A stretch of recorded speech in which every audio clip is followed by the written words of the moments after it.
গ্রামের কর্মসংস্থান নিয়ে ভারতে একটা দারুণ নতুন পরীক্ষা নিরীক্ষা চলছে, যা আমাদের চেনা ধারণাগুলোকেই যেন নাড়িয়ে দিচ্ছে। চলুন এই ব্যাপারটা একটু গভীরে গিয়ে দেখা যাক। আচ্ছা, একবার ভাবুন তো, মাঠে গরু চড়ানোর জন্য একটা বাঁধা মাইনে। হ্যাঁ, একদম ঠিকই শুনছেন, অবাক হওয়ারই মতো। এই অদ্ভুত সুন্দর আইডিয়াটা নিয়েই আজকের আলোচনা। ভারতের রাজস্থানে সেই অতি পুরনো রাখালের কাজটাই এখন একটা নতুন আধুনিক চেহারা পাচ্ছে। আর এটা নিয়ে কিন্তু শুরু হয়েছে জোর আলোচনা, জোর বিতর্ক। তো এই যে নতুন মডেল, যার নাম দেওয়া হয়েছে গাঁও গোয়ালা যোজনা, এটা আসলে কি, কিভাবে কাজ করে এটা? চলুন এবার সেটাই একটু ভেঙে দেখি। এই পুরো স্কিমের একেবারে কেন্দ্রে আছে এই সংগঠিত রাখাল বা অর্গানাইজড শেফার্ড। মানে একজন লোক ফর্মালি অ্যাপয়েন্টেড হবেন, যার কাজ হবে গ্রামের সব গরু বাছুরের দেখভাল করা, তাদের চড়ানো, আর তার বদলে তিনি একটা ফিক্স স্যালারি পাবেন। স্কিমটার মূল কয়েকটা পয়েন্ট দেখিনি।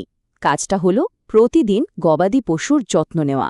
প্রতি ৭০টা গরুর জন্য থাকবেন একজন রাখাল, আর তার মাইনে মাসে ১০,০০০ টাকা। তবে সবচেয়ে ইন্টারেস্টিং ব্যাপার হলো এই টাকাটা কিন্তু সরকার দিচ্ছে না, আসছে স্থানীয় মানুষের চাঁদা আর এনজিও থেকে। আপাতত শুরু হয়েছে কোটা জেলার ১৪টা গ্রামে। এই সত্তর সংখ্যাটা কিন্তু বেশ গুরুত্বপূর্ণ। মানে একজন রাখালকে একাই ৭০টা গরুর দায়িত্ব সামলাতে হচ্ছে। কাজের পরিধিটা কিন্তু একেবারে ছোট নয়। আর এই ১০,০০০ টাকা, এটাই সবার আকর্ষণের কেন্দ্রবিন্দু। গ্রামের প্রেক্ষাপটে একটা নিশ্চিত মাসিক আয়, এটা কিন্তু অনেক তরুণের কাছেই একটা বড় ব্যাপার। আর এখানেই হলো আসল বিষয়টা। এই মাইনেটা আসছে মানুষের পকেট থেকে, কোনো সরকারি কোষাগার থেকে নয়। মানে এটা কোনো সরকারি চাকরি না। আর ঠিক এই অনুদান নির্ভর মডেলটাই কিন্তু সব বিতর্কের জন্ম দিচ্ছে। চলুন এবার বিতর্কের দুটো দিকই দেখি। প্রথমে আসি যারা এই উদ্যোগকে সমর্থন করছেন তাদের কথায়। তাদের চোখে এটা গ্রামের অর্থনীতিকে চাঙা করার একটা দারুণ উপায়। সমর্থকদের যুক্তিগুলো বেশ সোজা সাপটা। তারা বলছেন এই রাখালের কাজটা তার পুরনো সম্মান ফিরে পাচ্ছে। গ্রামের বেকার ছেলেদের গ্রামেই কাজ হচ্ছে। পশুপালনটা একটা সিস্টেমের মধ্যে আসছে, যা পশুদের স্বাস্থ্যের জন্যও ভালো। আর সব মিলিয়ে গ্রামের অর্থনীতি মজবুত হবে, দুধের যোগান বাড়বে, আর লোকেদের মধ্যে একটা একতার বোধও জন্মাবে।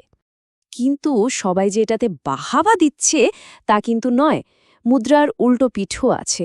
সমালোচকরা এর স্থায়িত্ব আর বাস্তবায়ন নিয়ে বেশ কিছু কঠিন প্রশ্ন তুলেছেন। সমালোচকদের প্রশ্নগুলো কিন্তু ভাবার মতো। প্রথমত, লোকের চাঁদায় মাইনে, এটা কতদিন চলবে? ১০,০০০ টাকা, আজকের দিনে কি এই টাকায় একটা সংসার চলে? আর এই কাজ করে কি ভবিষ্যতের জন্য কোনো নতুন স্কিল শেখা যাবে? এটাকে কি আদৌ একটা পার্মানেন্ট চাকরি বলা যায়?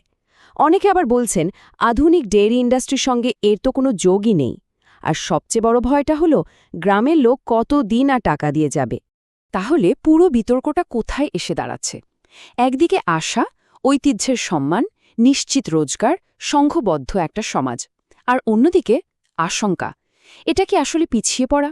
এর ফান্ডিং মডেলটা কি টিকবে, নাকি এটা একটা জোড়াতালি দেওয়া সমাধান, কোনো সত্যিকারের কেরিয়ার নয়? তাহলে এগোনোর পথটা কি?